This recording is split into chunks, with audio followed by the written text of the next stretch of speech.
किसी ने कह दिया कि वो ब्राह्मण मारा गया, पहले ये तो पता करो क्यों मारा गया, उसने चोरी की, बलात्कार किया, क्यों मारा गया। अगर ये समाज कौशाम्बी से पूजा पाल को हराता नहीं आगामी चुनाव में, तो ये समाज इस लायक है कि इसके साथ यही हो। इसके घरों में लोग घुस के बलात्कार करेंगे, इनकी बेटियों को मारेंगे। उसके बाद पुलिस के ऊपर डिप्टी सीएम का दबाव पड़ता है, गृह मंत्रालय से दबाव पड़ता है, प्रमुख सचिव गृह के यहाँ से दबाव पड़ता है और सारी चीज़ें बदल जाती हैं। साजिशन जानबूझ के बच्ची से आर्ग्यू इंग्लिश में करवाया जाता है।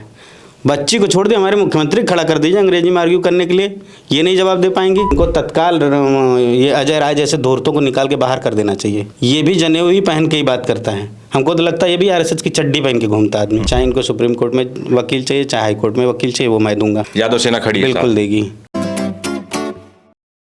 कौशाम्बी रेप मामले में नया मोड़ आ गया है। अब जो पीड़िता थी, पीड़िता के परिवार को ही आरोपी बना दिया गया है। जो आरोपी था धन्नू, उसे कोर्ट ने बरी कर दिया है। परिवार का आरोप है कि जो पीड़ित बेटी थी उसे कोर्ट में जब गवाही के लिए पेश किया जाता है तो उससे अंग्रेजी में सवाल पूछा जाता है, वो नहीं समझ पाती है, तो कोर्ट इसी को आधार मानकर उसे बरी कर देता है। हमारे साथ इसी पर बात करने के लिए यादव सेना के राष्ट्रीय अध्यक्ष शिव कुमार यादव जी हैं। किस तरह से देख रहे हैं इस घटना को, पूरे घटनाक्रम को, जिस हिसाब से जो पीड़ित परिवार था उसे ही आरोपी बना दिया गया? पूरे घटना को तो मैं तो देख रहा हूँ कि संविधान खत्म हो चुका है और ये प्रदेश मनुस्मृति से चल रहा है, मनु के संविधान से चल रहा है, जिसमें पिछड़े दलितों को जीने का अधिकार ही नहीं है। हमारे प्रदेश के मुख्यमंत्री माननीय योगी आदित्यनाथ कहते हैं कि बेटी के ऊपर बुरी नज़र डालने वालों की आंखें निकाल ली जाएगी, उनका घर जमींदोज कर दिया जाएगा। लेकिन एक बेटी का बलात्कार होता है और बलात्कार करने वाला बलात्कारी ब्राह्मण है जो स्वघोषित ब्रह्मा के मुंह से पैदा हुआ है। उसको बचाने के लिए साजिशन जानबूझ के बच्ची से आर्ग्यू इंग्लिश में करवाया जाता है। बच्ची को छोड़ दे, हमारे मुख्यमंत्री खड़ा कर दीजिए अंग्रेजी में आर्ग्यू करने के लिए, ये नहीं जवाब दे पाएंगे।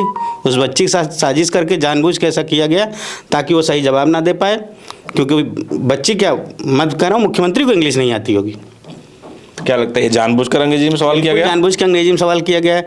जब 2 दिन पहले इस देश के डिप्टी सीएम ने कह दिया था कि मैंने गृह सचिव को आदेशित कर दिया है, प्रमुख सचिव गृह को आदेशित कर दिया है अपने वाले को बचाने के लिए, जो जनेऊधारी उनका वाला है उसको बचाने के लिए, तो वहाँ कोर्ट में बैठा हुआ भी मैनेज हुआ होगा। अभी तो ये लोअर कोर्ट है, इसके बाद कोर्टें ख़त्म नहीं हो जाती, न्याय व्यवस्था ख़त्म नहीं होती है। लोअर कोर्ट से सेशन कोर्ट, जिला कोर्ट, उसके बाद हाई कोर्ट आदमी जाएगा, रुकेगा थोड़ा ना। लेकिन वहीं गरीब परिवार, पिछड़े वर्ग से आने वाला समाज थोड़ा ना गरीब है, चंदा लगा के नहीं लड़वा लेगा। चंदा लगा के लोग विधायक बना लेते हैं तो एक तो केस नहीं लड़ लेंगे। किसी के बाप का देश है क्या प्रदेश? तो यादव सेना चंदा इकट्ठा करेगी और केस लड़ेगी? यादव सेना ही क्यों करेगी? पाल समाज खत्म हो गया है क्या? या जो विपक्षी लोग ओबीसी की राजनीति कर रहे हैं वो नहीं कर सकते हैं? आवाज उठाना कोई जुर्म है किसी के पक्ष में? न्याय के लिए आवाज उठाना जुर्म है? तो इस लड़ाई में यादव सेना कितना साथ है? यादव सेना क्या होता है? हर इंसान को होना चाहिए जो न्यायप्रिय है, जिसको लगता है कि एक बहुजन आबादी को सताया जा रहा, साजिशन सताया जा रहा है। यादव हो, पाल हो, कोयरी, कुर्मी, भर चमार, सब कमेरा समाज के हैं। सबकी परिस्थितियां और स्थितियां एक जैसी हैं, सबकी लड़ाई एक जैसी है। अगर वो आज नहीं समझेंगे, कल उनकी बेटी, कल परसों आपकी बेटी, कभी हमारी बेटी। तो आपको भी लगता है कि अगर ये पीड़िता पाल समाज से ना होकर किसी अपर कास्ट की होती, क्षत्रिय, ब्राह्मण, वैश्य समाज से होती, तो ये जो इसके साथ हो रहा है उसके परिवार को ही आरोपी बना दिया गया, ऐसा ना होता? बिल्कुल ना होता, बिल्कुल दिख नहीं रहा है। ये देखने के बाद भी अगर आप ये कहें कि ऐसा नहीं होता, इस पर प्रश्नवाचक चिन्ह जैसा कुछ है ही नहीं है। साफ साफ दिख रहा है कि इस प्रदेश का उप मुख्यमंत्री और प्रदेश का मुखिया दोनों चुप्पी साधे हैं। उप मुख्यमंत्री तो खुल के अपने जनेऊधारी के लिए लड़ाई लड़ रहा है, लेकिन एक मुख्यमंत्री जो पूरे प्रदेश का मुख्यमंत्री अपने आप को संत समाज से कहता हो, वो क्यों नहीं बोल रहा? ये बड़ी बात है। और उसी के दल में जो भारतीय जनता पार्टी में नेता हैं पाल समाज के, वो लोग भी चुप्पी साधे हैं, उनको भी नहीं मतलब, क्योंकि उनकी बेटी नहीं है ना, किसी गरीब पाल की है। गरीब लोग तो मरने के लिए ही पैदा होते हैं। तमाम लोग सवाल पूछ रहे हैं पूजा पाल पर, अनिल सिंह पाल पर और जो एसपी सिंह बघेल, इन लोगों पर। ये लोग कहीं नहीं दिखे और एक सुनियोजित तरीके से विपक्ष से सवाल पूछवाया जा रहा है, विपक्ष को कटघरे में खड़क किया जा रहा है। भाई बचाना किसको है? जिस देश में वर्ण व्यवस्था ही शुरू होती है, ब्राह्मण, क्षत्रिय, वैश्य, शूद्र, तो ऊपरी वाली को बचाना है जिसने वर्ण व्यवस्था बनाई है, उसी को अच्छा साबित करना, उसी को साबित करना कि नहीं, इसने जो किया वो सब न्याय संगत। इसी भारतीय जनता पार्टी की पूर्व लोकसभा सांसद अनुपम खेर की बीवी ने लाइव कहा था, पूरे देश और दुनिया ने सुना था कि बलात्कार हमारी संस्कृति का हिस्सा है। ऐसे धूर्तों से न्याय की उम्मीद करेंगे आप? तो क्या ऐसी जगह पे न्याय अगर आपको चाहिए तो आपको एकजुट होना पड़ेगा, मिल के न्याय की लड़ाई लड़नी पड़ेगी, तब उस बच्ची को न्याय मिलेगा। नहीं तो ये तो कह देंगे इनकी संस्कृति ही बलात्कार की है। बात क्या लगता है कि जिस तरह से दलित पिछड़ों की बेटियों पर जब अत्याचार होता है तो प्रदेश के मुखिया और सत्ता में बैठी पार्टी के जो नेता हैं वो चुप्पी साध लेते हैं? ऐसा क्यों, आपको क्यों लगता है कि जो है, क्या लगता है कि सिर्फ जाति देखकर यहाँ न्याय की व्यवस्था बना दी गई है?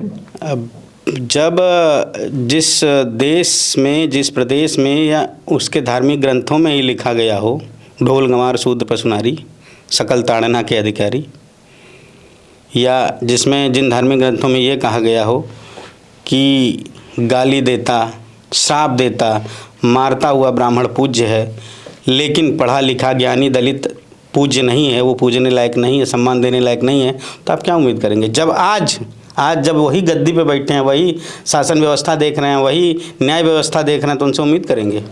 उनके ऊपर मानसिक सामाजिक प्रेशर बना के ही आप कुछ कर सकते हैं। उनको जब तक ये डर नहीं होगा कि सत्ता से बेदखल होंगे, तब तक आपको न्याय मिलना नहीं है। यादव सेना दलित पिछड़ों की बात करती है, हर अन्याय के खिलाफ खड़े होने की बात करती है।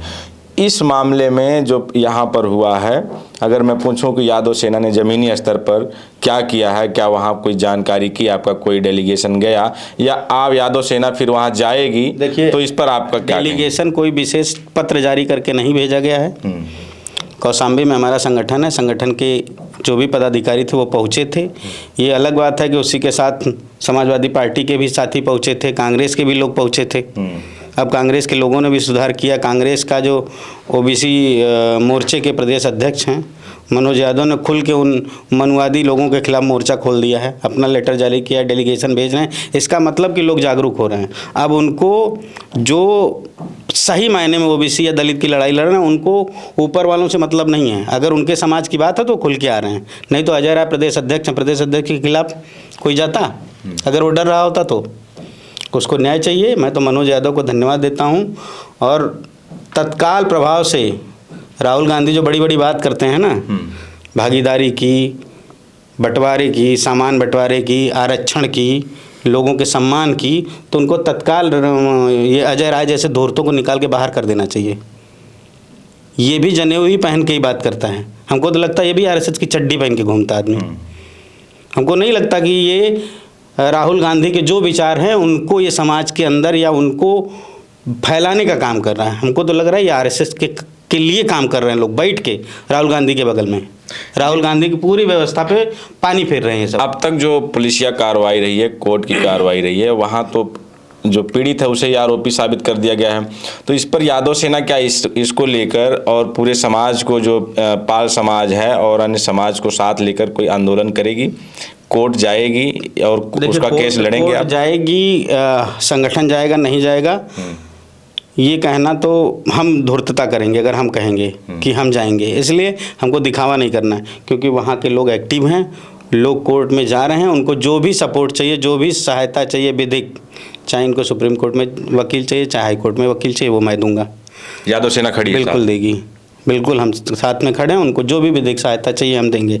लेकिन हम कहेंगे हम जाएंगे तो मतलब हम झूठ बोल रहे हैं, हम टीआरपी लेने के चक्कर में ऐसा बोल रहे हैं, क्योंकि उनका परिवार, उनके चाहने वाले लगे हैं न्याय के लिए। हाँ, उसमें जो भी सहयोग चाहिए वो देने के लिए यादव सेना साथ खड़ी है। बिल्कुल, यादव सेना अगर जरूरत पड़ेगी तो हाई कोर्ट या सुप्रीम कोर्ट में विधिक सलाहकार और सब कुछ आप मुहैया कराएंगे? बिल्कुल मुहैया करवाएंगे। तो अगर जिस तरह से अगर आंदोलन की बात है, जिस तरह आंदोलित हुआ ब्राह्मण समाज, आपको नहीं लगता कि कहीं ना कहीं पिछड़े समाज उस तरह से संगठित नहीं हो पाया, और पिछड़े समाज के नेता भी उस तरह से जिस हिसाब से आना चाहिए था मैदान में वो नहीं आए? क्या कारण रहा? पिछड़े समाज के नेता अगर मानसिक रूप से पिछड़े ना होते ना, सिर्फ एक वो वर्ण व्यवस्था या वर्ग में जो बांट के रखा गया है ओबीसी के यहाँ, इनकी एक तरह की समस्या, इनको आगे लाने के लिए कार्य करना चाहिए। उसके अलावा ये मानसिक रूप से हमको लग रहा पिछड़ गए हैं सब। इनको यही नहीं समझ में आता कि हमारी लड़ाई किससे लड़नी है। किसी ने कह दिया कि वो ब्राह्मण मारा गया, पहले ये तो पता करो क्यों मारा गया, उसने चोरी की, बलात्कार किया, क्यों मारा गया? बिना जाने उस ब्राह्मण के लिए आंदोलन करने लगे, खड़े हो गए उसके लिए न्याय की बात करने। पहले पता तो करो उसने क्या किया। उसने एक 8 साल की बच्ची का बलात्कार किया और प्रथम दृष्टया जो भी पुलिस ने किया वो सही किया था। उसके बाद पुलिस के ऊपर डिप्टी सीएम का दबाव पड़ता है, गृह मंत्रालय से दबाव पड़ता है, प्रमुख सचिव गृह के यहाँ से दबाव पड़ता है और सारी चीज़ें बदल जाती हैं। इस पूरे केस में मीडिया का रोल किस तरह देखते हैं आप? मीडिया तो बिकी हुई है। आप तो न्यूज़ों में, पेपरों में कुछ जगह सुने भी होंगे, जो ठीक ठाक लोग होंगे जो ईमानदारी से कर रहे हैं, उन्होंने कहा कि ये मोदी सरकार जो है हर साल 11,000 करोड़ रुपया, 1100 करोड़ रुपया मीडिया पे खर्च करती है। तो किस मद में खर्च करती है? वो बिना रीढ़ के और बिना जबान के लोगों को खरीदने में खर्च करती है, जिनको आप गोदी मीडिया कह सकते हैं, जो नोएडा से संचालित होती है। तो आपको लगता है कि जब दलित पिछड़े और यादवों पर अत्याचार होता है, उनके साथ अमानवीय घटना होती है इस तरह की, तो मीडिया जो कवरेज दिखानी चाहिए, जिस तरह से घटना को निष्पक्ष दिखानी चाहिए, वो निष्पक्षता नहीं दिखती मीडिया में? अच्छा ये बताइए, वर्ण व्यवस्था और धार्मिक जो भी प्रपंच है उसको लिखा किसने? ब्राह्मण ने। तो उसने कहाँ रखा अपने आप को? सबसे ऊपर। अगर मैं लिखता तो मैं यादव को सबसे ऊपर रखता। उसने लिखा, उसने अपने आप को रखा। इस मीडिया में भी 90% वही सवर्ण हैं, तो किसका पक्ष लेंगे? हमारा, या वो पाल का, या किसी 80 का, या किसी आदिवासी का? किसका लेंगे? सवर्ण का ही पक्ष लेंगे ना। तो वो ले रहे हैं। अब कमी आपकी है। 70-80 के दशक में जो भी आंदोलन हुए निरंतर नहीं चले, इसलिए फिर से आंदोलन करने की ज़रूरत पड़ रही है। फिर से आप लड़िए, फिर वही जीरो से लड़ाई शुरू करिए। बिटिया की माँ का एक बयान देख रहा था और बिटिया की माँ कह रही है कि हम लोगों का कोई बयान नहीं हुआ और झूठा बताया जा रहा है। वो हमें ना कहीं बुलाया गया, ना कोई बयान हुआ, ना हमें कहीं जाने दिया गया, और ये जो कुछ दिखाया जा रहा है वो सब गलत फर्जी दिखाया जा रहा है। तो मतलब जो इंग्लिश में बयान की बात हो रही है वो भी फर्जी है? नहीं, बेटी को, उसको बेटी के साथ नहीं जाने दिया गया, परिवार किसी तो को। बेटी क्या बता रही? बेटी ने बताया ना कि उसको अंग्रेजी में पूछा गया। उसके पहले उस बेटिया ने बयान दे दिया मीडिया के सामने। उसकी पूरी वीडियो क्लिप पूरे प्रदेश ने देखी है, देश ने देखी है। उसके बाद भी जो जज फैसला पलटता है वो मनुवादी ही होगा। और निर्भया कांड के बाद एक चीज़ और ये बयान हुआ था। सब चीज़ों में कहने के बाद मुझे ये कहने में कोई गुरेज नहीं है कि वो निर्भया लड़की अगर ब्राह्मण ना होती ना तो उसके साथ भी ऐसे ही होता। उसको न्याय नहीं मिलता। ना उसके लिए राहुल गांधी खड़े होते, ना अखिलेश यादव खड़े होते, ना योगी मोदी जैसे लोग, या सत्ता पक्ष हो चाहे विपक्ष, सब एक लामबंद हो गए थे क्योंकि लड़की ब्राह्मण थी। और आज एक लड़की पाल है, इसलिए उसका कोई अस्तित्व नहीं, उसके लिए कोई न्याय ही नहीं बना है। मैं वही कह रहा हूँ कि 8 साल की बिटिया है, नाबालिग बेटी है। 8 साल की बेटी को समझ कितनी, उसका बयान ही काफ़ी होना चाहिए जो उसने मीडिया में प्रथम बयान दिया, पुलिस वालों के सामने दिया। गलाया तो नहीं गया होगा, उसको समझाया तो नहीं गया, रटाया तो नहीं गया होगा। एक ग्रामीण परिवेश की बच्ची को उसने जो बोला है शुरुआत में वो सही बोला, वही बयान उसका कलमबंद किया जाना चाहिए। वो बलात्कारी को जेल में भेजने के लिए काफ़ी था। लेकिन फिर भी अगर चीज़ें हो रही, इसका मतलब है कि सिर्फ और सिर्फ बलात्कारी को बचाने की साजिश है, और बचा भी लिया गया। अब जो बड़ा होगा, जो अमीर होगा, जो अंग्रेजी पढ़ा होगा, उसे न्याय मिलेगा। जो अंग्रेजी नहीं समझ पाएगा उसके लिए फिर तो न्याय मिलेगा, बिल्कुल मिलेगा। अरे अब तो विजय माल्या चिल्ला चिल्ला कह रहा है मुझे कौन छोड़ा है। विजय माल्या ने कहा है, उसने क्लिप जारी की है कि मुझे किसने छोड़ा है। निर्मला सीतारमण ने लोकसभा में झूठ बोला है। और दिवंगत नेता जो अब नहीं रहे, जेटली जी, इन्होंने इसको छोड़ा था बाहर ले जाके। कौन थे ये? फाइनेंस मिनिस्टर थे ना भारतीय जनता पार्टी के।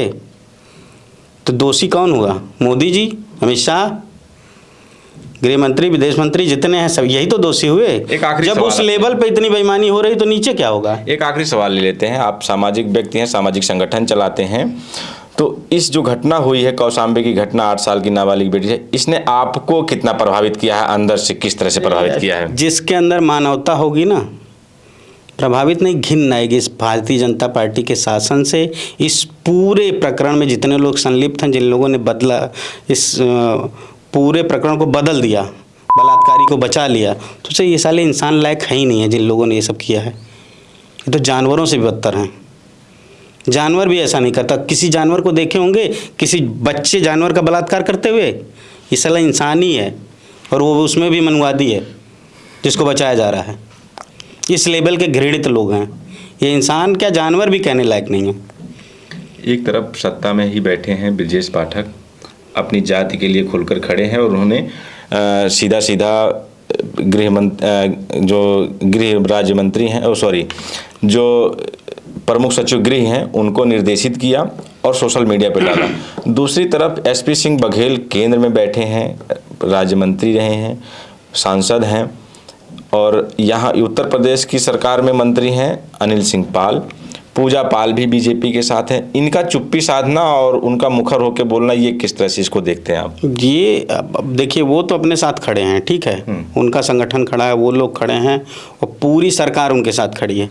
लेकिन ये तो वो धूर्त टाइप के लोग हैं, वो जिनको विभीषण कहा जाए तो भी अतिशयोक्ति नहीं। इनको खीर खाने से मतलब है। ये तीनों के तीनों जूते में खीर खा रहे हैं, भाजपा के जूते में ये खीर खा रहे हैं। चाहे समाज कहाँ चला जाए, बर्बाद हो जाए, उससे मतलब नहीं इन लोगों को। तो इनकी बात करके तवज्जो देने ही लायक नहीं है। सब इंसानों में गिनती नहीं ऐसे लोगों की होती है जो अपने समाज की बेटी पे, 8 साल की बेटी पे बलात्कार हो रहा है, ये चुप्पी साधे हैं लोग। ऐसे लोगों को निकाल के बाहर फेंक देना चाहिए।